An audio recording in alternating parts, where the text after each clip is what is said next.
क्या हालचाल? बढ़िया एकदम। बेटा आज मैं आप लोगों के लिए कंस्ट्रेंट मोशन का, न्यूटन लॉज ऑफ मोशन में एक टॉपिक होता है कंस्ट्रेंट मोशन। ठीक, पुलीज पे होता है ये, जब non inertial frame of reference की बात होती है। तो उसका एक बहुत बढ़िया क्वेश्चन का सोल्यूशन लेके आया हूं मैं। ये एस सी वर्मा की अनसॉल्व्ड एक्सरसाइज में क्वेश्चन नंबर 28 है, Newton laws of motion NLM में। जब आप देखोगे एस सी वर्मा में तो क्वेश्चन नंबर 28 होगा ये एक्सरसाइज का। क्वेश्चन क्या है बेटा, इस क्वेश्चन में m1 m2 m3 तीन मासेस हैं। Find the acceleration of m1 m2 m3, the string from the upper pulley to m1 is 20 centimetre. Upper pulley से m1 तक की जो स्ट्रिंग है ये 20 सेंटीमीटर है। ठीक है। When the system is release from rest, how long will it take before m1 strikes the pulley? कितने समय में ये m1 पुली से जाके स्ट्राइक कर जाएगा? एक तो हमें ये निकालना है, दूसरा हमें निकालना है acceleration of m1 m2 m3। m1 कितना एक्सेलरेशन से ऊपर जाएगा, m2 m3 कितने एक्सेलरेशन से नीचे जाएंगे या ऊपर जाएंगे, वो हमको निकालना है। ठीक है, तो देखो बेटा यहाँ पे m2 और m3 ये दो मास हैं, एक मास ये है, ये 20 सेंटीमीटर हम लोग बाद में लिखेंगे, इसको बाद में सॉल्व करेंगे, पहले फिगर को समझो। बेटा ये 1 kg का मास है, ये 2 kg का मास है, ये 3 kg का मास है। तो बट ऑब्वियस है अगर तुम ग्राउंड पे खड़े हो, मतलब अगर तुम इनर्शियल फ्रेम में खड़े हो, इनर्शियल फ्रेम क्या होता है जिसका एक्सेलरेशन जीरो हो, तो अगर आप ग्राउंड पे खड़े हो तो आपका एक्सेलरेशन जीरो होगा। तो बेटा अगर आप ग्राउंड पे खड़े हो तो आपको क्या नजर आएगा कि ये 3 kg वाला जो मास है वो इस 2 kg वाले मास को ऊपर खींचेगा। मतलब अगर ये A1 एक्सेलरेशन से नीचे जा रहा तो ये ब्लॉक A2, ये जो ब्लॉक है 2 kg का, ये भी A1 एक्सेलरेशन से ऊपर जा रहा होगा। सेम स्ट्रिंग है, तो अगर ये A1 से नीचे जा रहा है तो ये A1 से ऊपर आ रहा होगा। ठीक, अब देखो इस पुल्ली के बाद यहां से स्ट्रिंग बदल गई। ठीक है, तो हमें ग्राउंड से क्या नजर आएगा कि ये वाला सिस्टम किसी एक एक्सेलरेशन मान लिया A2 से ऊपर जा रहा है, तो ये पूरा का पूरा सिस्टम A2 एक्सेलरेशन से नीचे आ रहा होगा, ऐसा हमें दिखेगा। अब देखो ये जो M3 का नेट एक्सेलरेशन है वो हमें ग्राउंड से कैसा दिखेगा, ये तो A1 है ना, हमें नेट एक्सेलरेशन ग्राउंड से कैसा दिखेगा कि भाई A1 भी डाउनवर्ड है, A2 भी डाउनवर्ड है, इसका मतलब A1 प्लस A2 इसका डाउनवर्ड हमको नेट एक्सेलरेशन दिखेगा ग्राउंड से। और इसका क्या दिखेगा, A1 ऊपर है A2 नीचे, पूरा का पूरा ये सिस्टम नीचे जाता हुआ नजर आएगा, मतलब A2 बड़ा होगा और A1 छोटा। तो हमें क्या नजर आएगा कि ये पूरा का पूरा system A2 minus A1 acceleration से नीचे की तरफ जा रहा है। क्यों? क्योंकि A2 बड़ा है और A1 छोटा। ठीक, ये हमारे अजम्पशंस थे एक्सेलरेशन के। अब अगर हमारे अजम्पशंस जो है वो सही है तो A1 A2 A2 minus A1 A1 plus A2 इन सबकी जो डायरेक्शन हम लोगों ने मानी है वो पॉजिटिव आएगी, और अगर हमारे अजम्पशंस गलत है तो वो नेगेटिव आएगी। ठीक, तो हमको बेसिकली M1 M2 M3 का एक्सेलरेशन निकालना है। तो M1 का एक्सेलरेशन क्या है A2, इसकी वैल्यू बतानी है। M2 का एक्सेलरेशन क्या है A2 माइनस A1, इसकी वैल्यू बतानी है। M3 का एक्सेलरेशन क्या है A1 प्लस A2, इसकी वैल्यू बतानी है। ठीक है, तो चलो फोर्सेस लगा लिया जाए पहले। देखो यहां पे एक mg लगेगा, 3 kg का है तो 3g डाउनवर्ड लगेगा। अगर यहाँ 3g लग रहा है तो यहाँ पे टेंशन T लगेगा, यहाँ पे टेंशन T लगेगा, यहाँ पे टेंशन T और यहाँ पे टेंशन T।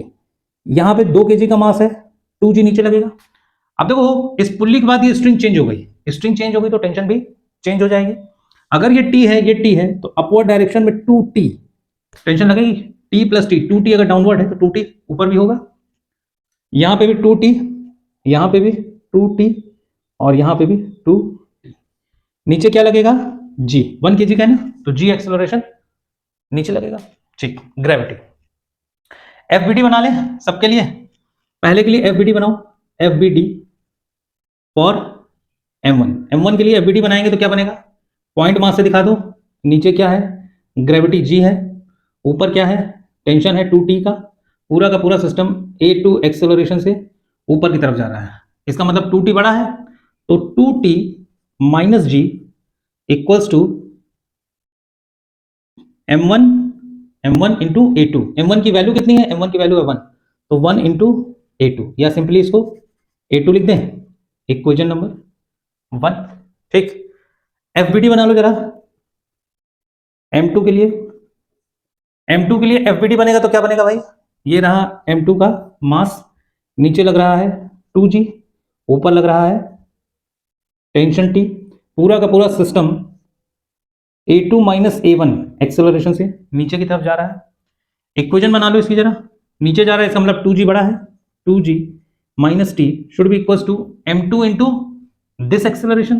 m2 की वैल्यू क्या है 2, तो 2 इंटू A2 माइनस A1, ये क्या बन गया, ये आपकी इक्वेशन नंबर 2 बन गई।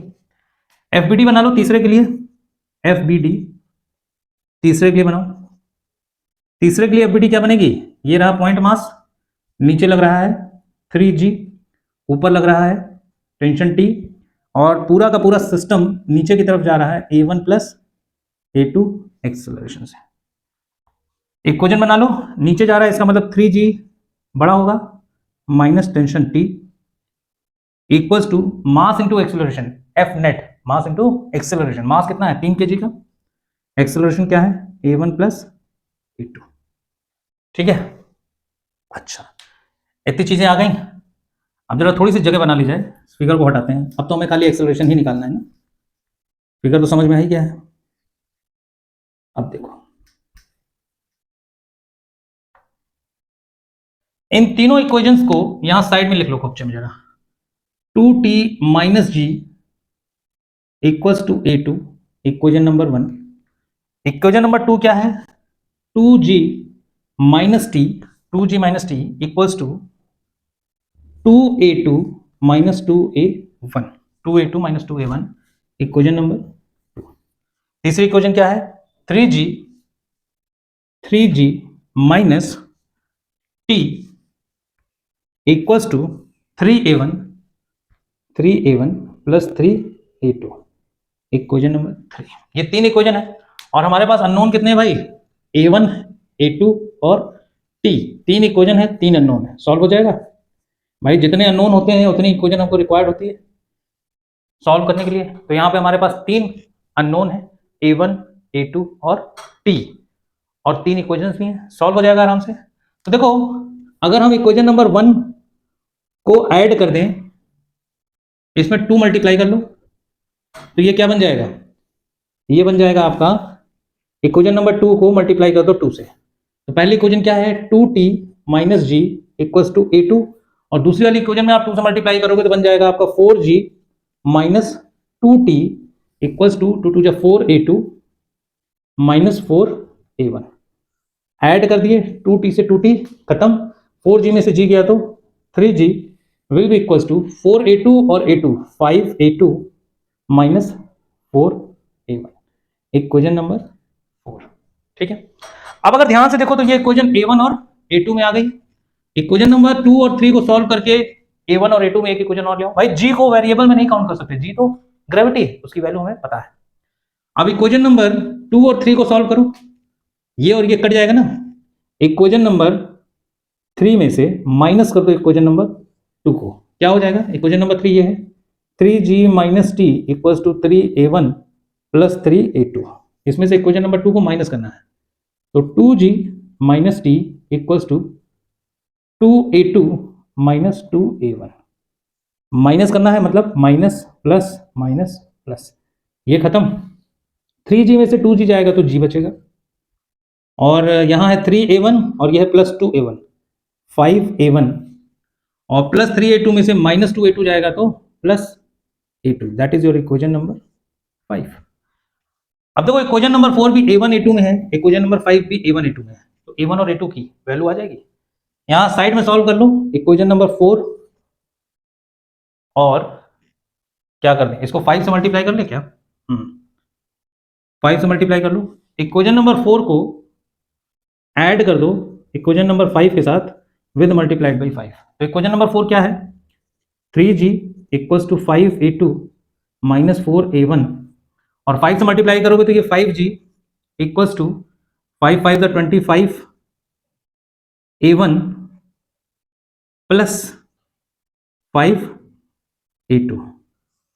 ठीक है, माइनस कर लो, ठीक है, माइनस करोगे तो यहाँ माइनस माइनस माइनस, ये माइनस 5A2 प्लस 5A2 खत्म, यहाँ से क्या हो जाएगा 3g में 5g जाएगा तो माइनस 2g बचेगा इक्वल्स टू माइनस 25A1 और माइनस 4A1, क्या मिल जाएगा माइनस 29A1, माइनस से माइनस खत्म।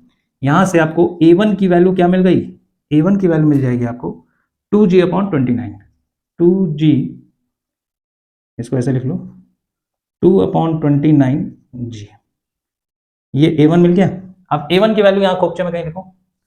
a1 हमारा आ गया है 2/29g। ये a1 की वैल्यू आ गई है। अब a1 की वैल्यू या तो इक्वेशन नंबर 4 में रख लो या इक्वेशन नंबर 5 में रख लो, आपको a2 मिल जाएगा। चलो इक्वेशन नंबर 5 में रख लेते हैं, हमें a2 की वैल्यू मिल जाएगी। ठीक है, तो इक्वेशन नंबर 5 है क्या, g equals to 5 a1 plus a2। इसमें वैल्यू पुट करो, g इक्वल्स टू 5 a1 कितना है 2/29 प्लस a2। 5 टू 10, क्या इसको हम 10/29 लिख दें, 10/29 g, 2/29 जी था ना, ठीक है, तो 10/29 जी हो जाएगा। अब ये 10/29 जी जब इस तरफ जाएगा तो माइनस हो जाएगा, मतलब g/1 minus 10g/29 equals to a2। 29 में से 10 जाएगा तो 19g/29 इक्वल्स टू a2। ठीक है, ये आ गई बात समझ में। a1 और a2 की वैल्यू आ गई, a1 की वैल्यू और a2 की वैल्यू क्या आ गई भाई, 19/29 जी, ये a2 की वैल्यू आ गई। अब अगर फिगर याद करो, तो फिगर क्या था बताता हूं। देखो फिगर यही तो था ना, यहां पे एक पुली लगी हुई थी, इस पुली से एक मास m1 लटका हुआ था, और यहां से एक दूसरी पुली थी, इससे m2 लटका हुआ था, और इससे m3। ठीक है, यही तो था। हम लोगों ने क्या माना था कि ये जो है ये अगर a1 है तो ये भी ऊपर a1 होगा, ये a2 होगा और ये a2 होगा। नेट एक्सेलरेशन इसका a1 प्लस a2 आएगा, और इसका नेट एक्सेलरेशन डाउनवर्ड आएगा a2 माइनस a1। यही अजम्पशन हम लोगों ने माना था। तो भाई देखो m1 का जो एक्सेलरेशन आया वो a2 आया, किधर आया, अपवर्ड। हम लोगों ने अपवर्ड ही माना था m1 का, और a2 की वैल्यू पॉजिटिव आ रही है। इसका मतलब है कि m1 जो है उसका एक्सेलरेशन क्या होगा 19/29 g, किस डायरेक्शन में, अप डायरेक्शन में। जो हमने माना था वो अजम्पशन सही है। तो हमें m1 का, m2 का, m3 का एक्सेलरेशन निकालना था। m1 का एक्सेलरेशन ये है, ठीक है।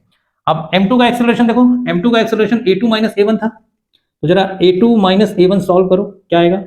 a2 की वैल्यू है 19/29 g माइनस a1 कितना है 2/29 g। बेटा डिनोमिनेटर सेम है, तो 19g में से 2g जाएगा तो 17g, दैट इज 17g/29। ये भी पॉजिटिव आ रहा, इसका मतलब है कि जो हमने नेट डायरेक्शन मानी थी डाउनवर्ड वो सही है। तो यहां से हम लोग लिख लेंगे क्या कि m2 का जो एक्सेलरेशन आया, m2 का वो आएगा बेटा 17/29 g, और ये कैसा आएगा, डाउन ही माना था हम लोगों ने, पॉजिटिव आया था, इसका मतलब जो माना था वो सही है। अब जरा m3 की बात कर लें, m3 के लिए क्या निकालना है हमको, a1 प्लस a2। तो a1 प्लस a2 निकाल लो जरा। a1 है आपका 2/29 g, और a2 कितना है 19/29 g। तो बेटा 19 2 21 21/29 g, ये भी पॉजिटिव आ रहा है, इसका मतलब m3 की भी जो डायरेक्शन हमने मानी थी वो सही है। तो m3 का जो एक्सेलरेशन आएगा वो क्या आएगा, वो आएगा बेटा m3 का 21/29 g, और ये एक्सेलरेशन होगा डाउनवर्ड। ठीक है, क्लियर। तो चलो शुरू का ये पार्ट तो निकल गया कि find the acceleration of m1 m2 m3, ये तीनों आपके एक्सेलरेशन आ गए। अब क्वेश्चन ये कह रहा है, अब इसको हटा दो, इसकी जरूरत नहीं है, अब तो हम लोगों ने निकाल ही लिया। ठीक, अब क्वेश्चन ये कह रहा है कि साहब the string from the upper pulley to m1 is 20 centimetre.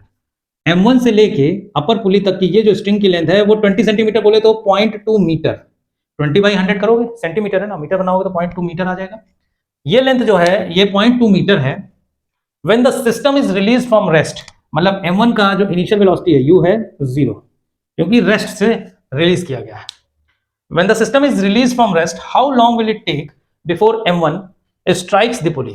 m1 को पुली से स्ट्राइक करने में, भाई एक्सेलरेशन ऊपर है तो ये ऊपर ही जाएगा, तो ये m1 जब ऊपर जाके लड़ेगा पुली से तो उसमें कितना टाइम लगेगा, हमसे ये पूछना है। तो m2 का सॉरी m1 का जो एक्सेलरेशन आया वो कितना आया है a2, और a2 की वैल्यू क्या भाई 17/29 g।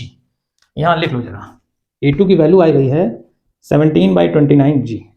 ठीक है, जो इधर डाउनवर्ड है वही इधर अपवर्ड है। तो अब जरा हमें टाइम निकालना है। टाइम निकालने के लिए हम लोग कैलकुलेट कर ले। देखो हम फॉर्मूला जानते हैं s equals to ut plus half at square. ठीक है, अब s कितना है 0.2 मीटर, इनिशियल वेलोसिटी जीरो है तो ये पूरा का पूरा टर्म जीरो हो जाएगा, मतलब जीरो प्लस हाफ इंटू ए कितना है एक्सेलरेशन a2 17/29 इंटू जी की वैल्यू 10 ले लो आसान करने के लिए कैलकुलेशन को, इंटू टी स्क्वायर, इसको काट दो 5 हो जाएगा ये। तो 0.2 इक्वल्स टू 7×35 5 कम 5 7×35 5 3 हाथ 5 कम 5 3 8 85/29 टी स्क्वायर। तो यहां से आपकी टी स्क्वायर की वैल्यू क्या आ जाएगी 0.2 इंटू 29/81, स्क्वायर हटाओगे रूट लगाओगे, बेटा रूट में प्लस माइनस दो वैल्यूज आती हैं, टाइम कभी नेगेटिव नहीं हो सकता, तो आपको पॉजिटिव वैल्यू लेनी पड़ेगी, और इसको जब आप सॉल्व करोगे तो इसका आंसर आएगा अप्रॉक्सीमेटली 0.25 सेकेंड्स। ठीक है, तो ये था आपके क्वेश्चन का आंसर।